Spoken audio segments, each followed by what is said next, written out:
जय श्री राधे दोस्तों, केपी की वाणी चैनल में आपका स्वागत है। माता रानी का आशीर्वाद पाने हेतु कमेंट में जय माता दी अवश्य लिखे। वही अगर आप महाकाल के भक्त हैं तो कमेंट में हर हर महादेव अवश्य लिखें। यकीन जानिए माता रानी संग महादेव की कृपा आप पर और आपके पूरे परिवार पर अवश्य बरसेंगी और आप सौ परिवार स्वस्थ एवं सुखी रहेंगे। दोस्तों, अगर आप अपनी शादी को लेकर जानकारी पाना चाहते हैं कि आपकी शादी किस साल तक हो सकती है तो अपना जन्मदिन केपी की वाणी के व्हाट्सएप नंबर पर सेंड करें। हम आपको यह जानकारी देंगे कि आपकी शादी किस वर्ष तक हो सकती है।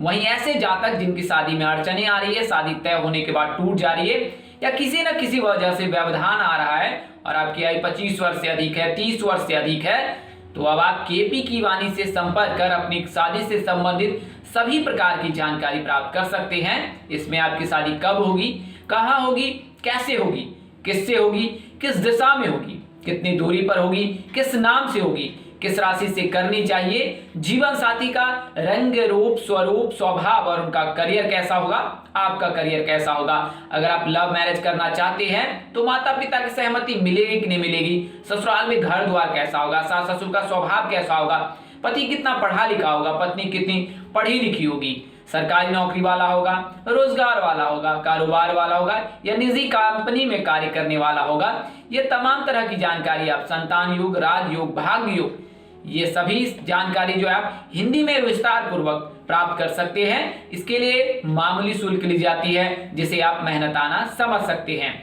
आप दोनों माध्यमों से यानी लिखित या मौखिक दोनों में से किसी एक माध्यम का चयन कर आप विवाह संबंध की पूर्ण जानकारी ज्ञात कर सकते हैं। इसके लिए मामूली शुल्क ली जाती है। नंबर आपको स्क्रीन पर दिए गए हैं। नंबर एक बार और दोहरा देता हूं, 8521835670।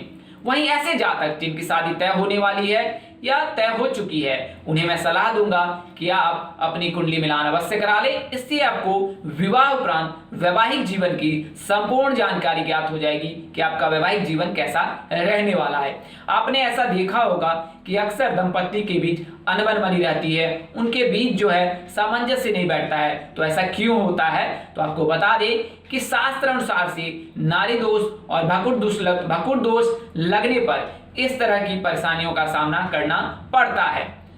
अगर आपकी शादी हो चुकी है तो आप अपनी कुंडली मिलान करा ले। अगर आपके जीवन साथी के बीच नोक झोंक होती रहती है और आप दोनों के बीच रिश्ते जो है वो सही नहीं है तो आप केपी की वाणी से भी संपर्क कर अपनी कुंडली मिलान करा सकते हैं। अन्यथा अपने नजदीक के किसी प्रकार पंडित अथवा ज्योतिष से संपर्क कर अपनी कुंडली मिलान कर पूर्ण जानकारी ज्ञात कर सकते हैं कि ऐसा क्यों हो रहा है। अगर किसी प्रकार का कोई व्यवधान है तो उसका आप निवारण अवश्य करा ले। अगर कोई दोष लगा है तो उसका निवारण करा ले तो आपको विवाह उपरांत वैवाहिक जीवन में किसी प्रकार की परेशानी नहीं आएगी। वहीं ऐसे दंपत्ति जिनके विवाह होने वाले हैं उन्हें भी मैं सलाह दूंगा कि अगर कुंडली में किसी प्रकार के कोई दोष लग रहे हैं मिलान के पश्चात तो आप उसका निवारण अवश्य करा ले, अन्यथा आपको विवाह उपरांत पश्चाताप करना पड़ सकता है। आइए अब वीडियो में आगे बढ़ते हैं। तो जैसा कि मैंने आपको बताया है कि केपी की वाणी एकमात्र ऐसा चैनल है जिस पर केवल और केवल विवाह संबंध की जानकारी दी जाती है और इस वीडियो में आपको उन 4 नामों की जानकारी देने जा रहा हूं तुला राशि के जातकों के जिनके जो हैं विवाह के प्रबल योग साल 2023 में बन रहे हैं। तो उसके बारे में विस्तार से बताऊंगा, आइए जानते हैं। तो तुला राशि के जो जातक होते हैं उनके जो है साल 2023 शुभ रहने वाले हैं, क्योंकि वर्तमान समय में तुला राशि में जो है केतु का गोचर हो रखा है और तुला राशि के जातकों को साल 2023 में केतु के गोचर से मुक्ति मिल जाएगी।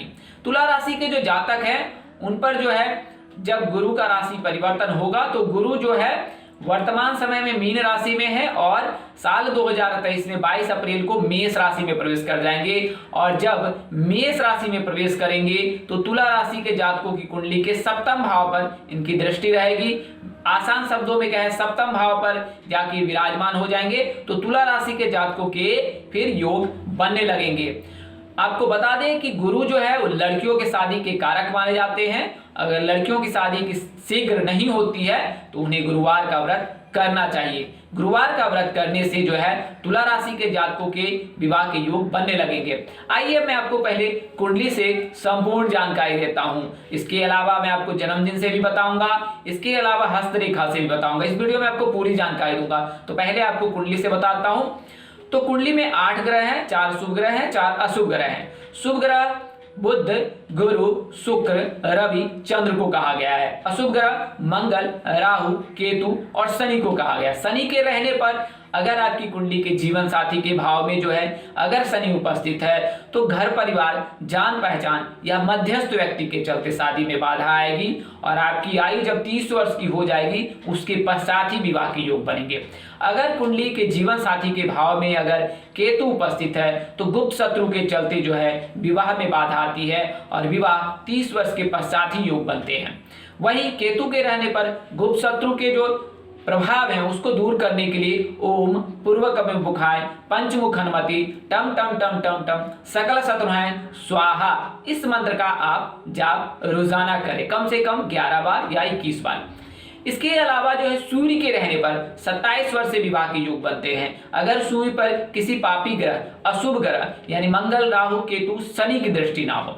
वहीं मंगल के रहने पर जैसा कि आपको पता है कि जातक मांगलिक हो जाता है तो 28 वर्ष के पश्चात उनके योग बनते हैं। कई ऐसे ज्योतिष है जो कहते हैं कि 28 वर्ष के पश्चात मंगल समाप्त हो जाता है, तो ऐसा बिल्कुल ना है। आप इस मिथ्या में बिल्कुल ना पड़े और इसका निवारण अवश्य करा ले। निवारण कहां से करा सकते हैं? तो कुंभ विवाह पूजन किया जाता है मंगल दोष को दूर करने के लिए। इस पूजा में जो है किसी वृक्ष के जरिए जो है वृक्ष से शादी करा के जो है उसका पहला जीवन साथी बनाकर जो है मंगल दोष को दूर किया जाता है। यानी कि अगर कोई ग्रह भी आता है तो उस वृक्ष पर आएगा, उस पौधे पर आएगा और जातक जो है वो उससे मुक्त हो जाता है। हालांकि अगर मांगलिक जातक मांगलिक से विवाह करे तो किसी प्रकार की कोई दिक्कत नहीं आती है। वहीं नॉन मांगलिक से नहीं करनी चाहिए। अगर करना चाहते हैं तो अपने स्थान के ज्योतिष प्रकांड पंडित अथवा ज्योतिष से संपर्क कर ले। तो मंगल के रहने पर 28 वर्ष के पश्चात, राहु के रहने पर 27 वर्ष के पश्चात, सूर्य के सहयोग से सूर्य के समतुल्य 27 वर्ष के पश्चात, शुक्र जो लड़कों के शादी के कारक माने जाते हैं, शुक्र के रहने पर 26 वर्ष के पश्चात विवाह के योग बनते हैं। ज्योतिषों की माने तो अगर शुक्र नीच अवस्था में भी है तो भी जातक की शादी हो जाती है। वहीं गुरु के रहने पर 24 वर्ष के पश्चात, चंद्रमा के रहने पर 25 वर्ष के पश्चात, बुध के रहने पर 20 वर्ष के पश्चात विवाह के योग बनते हैं। तो यह तो मैंने आपको जानकारी कुंडली से दी है कि कैसे आप यह ज्ञात कर सकते हैं कि आपकी शादी कब तक हो सकती है। वहीं अगर कुंडली में काल सर्प दोष लगा है, पितृ दोष लगा है, इसके अलावा मंगल दोष लगा है तो इसका आप निवारण अवश्य करा ले। गुरु चंडाल दोष लगा है तो उसका भी निवारण कराएं। अंगारक योग लगा है तो उसका भी आप निवारण अवश्य करा ले। ये ऐसे दोष हैं जिनके रहने पर कितना भी आप चाह लो शादी नहीं होगी, किसी भी अवस्था में बिल्कुल ही नहीं होगी। कह सकते हैं उसे कि इसका निवारण अनिवार्य से अनिवार्य है, इसके पश्चात ही विवाह के योग बनेंगे। तो यह तो जानकारी मैंने आपको कुंडली से दी। आइए अब मैं आपको हस्तरेखा से बता दूं।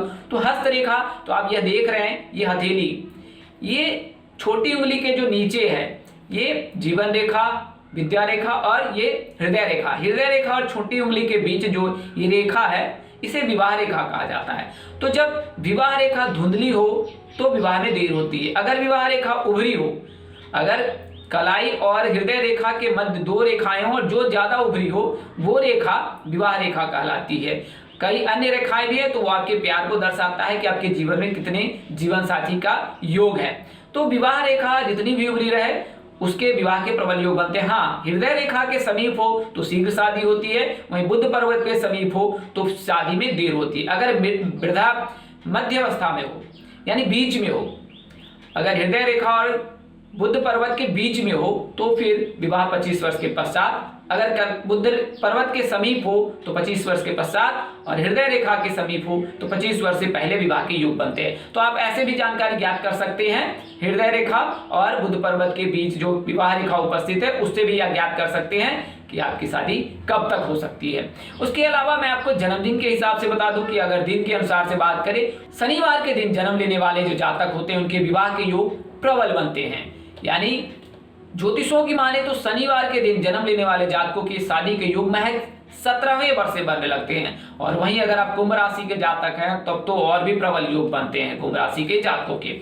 सोमवार के दिन जन्म लेने वाले जातकों के 21 वर्ष से, मंगलवार के दिन जातक जन्म लेने वाले जातक के 22 वर्ष से, बुधवार के दिन जन्म लेने वाले जातक के 22 वर्ष से, गुरुवार के दिन जन्म लेने वाले जातक के 23 वर्ष से, और शुक्रवार के दिन जन्म लेने वाले जातकों के 22 वर्ष से, और रविवार के जन्मदिन लेने वाले जातकों के 22 वर्ष से। कुल मिलाकर कहे तो 22 वर्ष के पश्चात औसतन जो है जन्मदिन के अनुसार से यानी दिन के अनुसार से विवाह के योग बनते हैं।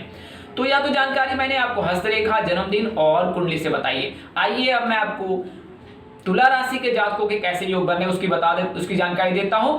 तो तुला राशि के जैसे मैंने आपको बताया है कि गुरु का राशि परिवर्तन होगा, मेष राशि में गुरु उपस्थित होंगे, और जब मेष राशि में गुरु उपस्थित होंगे तो तुला राशि के जातकों के लिए विवाह के प्रबल योग बनेंगे, खासकर लड़कियों के। और वहीं बात करें लड़कों के तो नवंबर 30 को जो है शुक्र का गोचर तुला राशि में होगा और दिसंबर के महीने में विवाह के प्रबल योग हैं। यानी साल 2023 में जो है तुला राशि के लड़कों के विवाह के प्रबल योग हैं, यानी कि उन्हें केतु के गोचर से मुक्ति मिल जाएगी और दिसंबर महीने में शुक्र के गोचर से जो उनके विवाह के योग बनेंगे। और गुरु के राशि परिवर्तन से तुला राशि के लड़कियों के जो है विवाह के योग वो अप्रैल के पश्चात बनने लगेंगे। तो गुरु और शुक्र को मजबूत करने के लिए आपको मैंने कई वीडियो में सलाह दी है, आप उन उपायों को कीजिए। उपाय भी हमेशा ही श्रद्धा भाव से कीजिए, ऐसा बिल्कुल ही मत कीजिए कि आपने उपाय करने हैं और उनमें श्रद्धा नहीं है। तो श्रद्धा जब तक नहीं रहेगी तब तक वह उपाय पूर्ण नहीं होगा। तो आप इन उपायों को करने से पहले श्रद्धा भाव अवश्य ही रखें और उसके पश्चात उन उपायों को करें तो आपको अवश्य ही फायदा मिलेगा। इसके अलावा आपको बता दूं कि किस नाम से हो सकती, किस दिशा में हो सकती, कितनी दूरी पर हो सकती है।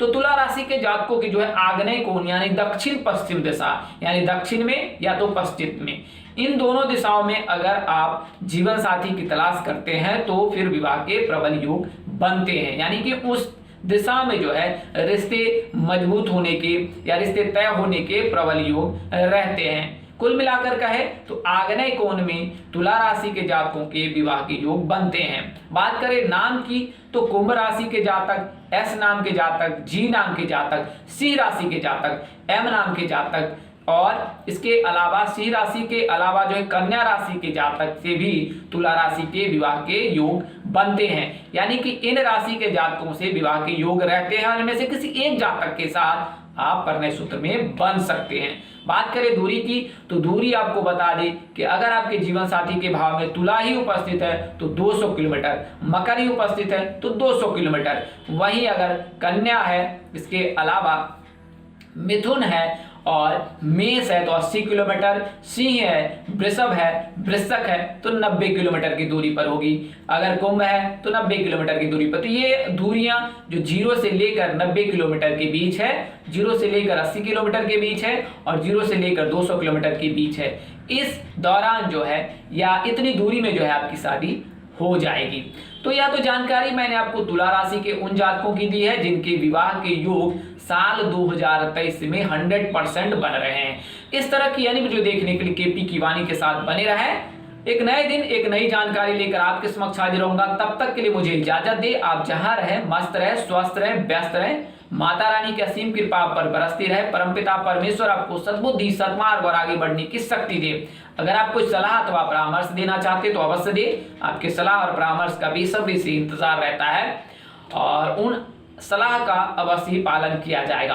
तो यही शुभकामनाओं के साथ आपसे विदा लेता हूं कि आप स्वस्थ रहे, व्यस्त रहे, मस्त रहे। माता रानी की असीम कृपा आप पर बनी रहे। अगर आप मेरे चैनल पर पहली बार विजिट कर रहे हैं, चैनल के कार्यक्रम पसंद आए तो चैनल को सब्सक्राइब कर लीजिए, साथ ही बेल आइकन को प्रेस करना ना भूलिएगा।